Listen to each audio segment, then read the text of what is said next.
خطی تمیگیری نه هم قصر علف باشه هم خوبایده ایره بی اینم خیلی ریزا میکنی مایده اینا یا اوشیشی اینا اسپلاقواک میگن اسپلاقواک اینا şimdi gardo میریزیم در درش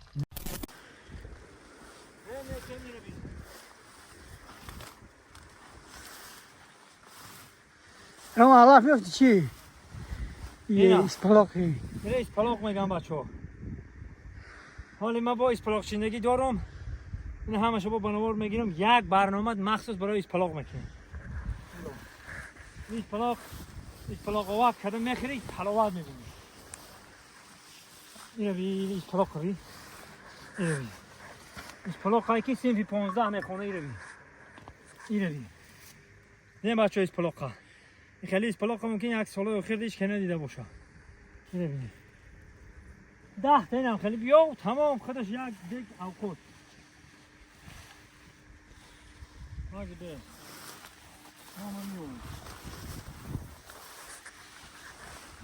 انا دوستای عزیز اکی با برجب چند خچیندی؟ او اینا نه پرویز جان یا اوشیشی اینا اسپلاقواک میگن اسپلاقواک اینا şimdi انشالله که میبریم یه اسپلاقواک کده میزنیم اینجا هم جای پاروگی ده میشه هم خیلی اینا اسپلاق میگن و اسپلاقواک کده میزنی دم نمیزنی ها انا که رفتیم انا مخصوصا میره کشک میگن همین راه دیدیم پراموی تا لای دایره رو هم خیلی کشک کده میرانی رای کشک کشک کده میرم انا میای کشکش باشه ها دوستای عزیز وقتی که اومده این خیلی این کلنو رو فرمون میتی اینا میره شوانن هم خیلی اسپلاق خوش رو کده یک تا اسپلاق واگ میکنیم در سر زمین میخریم اینو به حضور میشون از وقت ریزه کردن شبو میگیریم نه غلطی بابا بالا برو نه غلطی این هم خیلی ریزه میکنی مایده اینا حالا یک اسپلاقواک کنی قطی جیانا بزنیم ها عبدالله خیلی اسپلاقواک انا که اسپلاقواک میکنیم میزنیم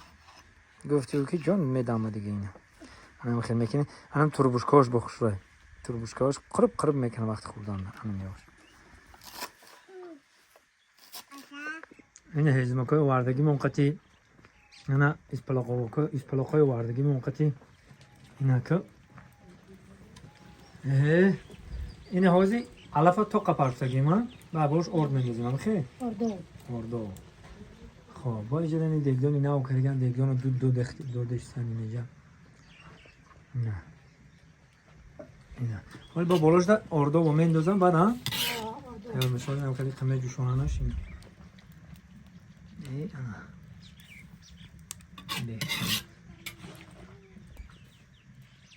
آتله ما آتله میگیم اساسا نمیگیم اسپلاقواک میگن اینا یک جای میبینیم اینا نگاه چی میشه ولی اسپلاقواک ما چاکر در کورای نه کم تر گردو در کورای نه گردو میکنیم و نه گردو میریزیم در درش نه چاکو میکنیم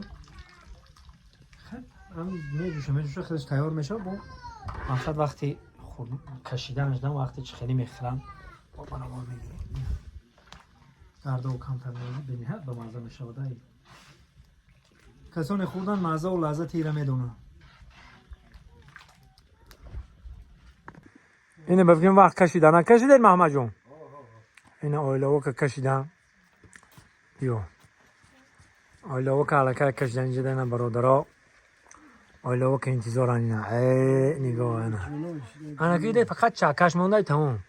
پرویز جان خوش آمدی اکی با برجا اینا برادرها آیلاو چینی ده میبرداری چاکر میکنی هر کس معقول خودش یکی آدم سه چاکر میخره هستم یادم نه خیلی اینه چاکش هم آورده نه خیلی وای خطی چاکر به هر ذره میندازه نه خیلی چاکر کم اینا انا برادر این تمیگیری اینا بسم الله الرحمن الرحیم حالا از خطی تمیگیری هم قصر علف باشه هم خوبایده ایره بید این برادر با اینجا چاکر هست این تمیگیری این حاضی بیست چکم کنم بسم الله این تو میکنی این همین ویتامین تازهش اونمه بسم الله این برادرها خواه که ما علاقه تیار این تربوشکایی که گفتیم با مزه میشه این همیه اکی فقط بدون باشه بخره مزه و لذت چه بخوام واقعی سربند خانواباد باشن خداوند بزرگ همه وقت در لبانی ملت تاجیک در لبانی خلق ما خنده هویدا باشن سربند خانواباد باشن خدا نگهبانتان مردم سربند تاجیک زنده باشن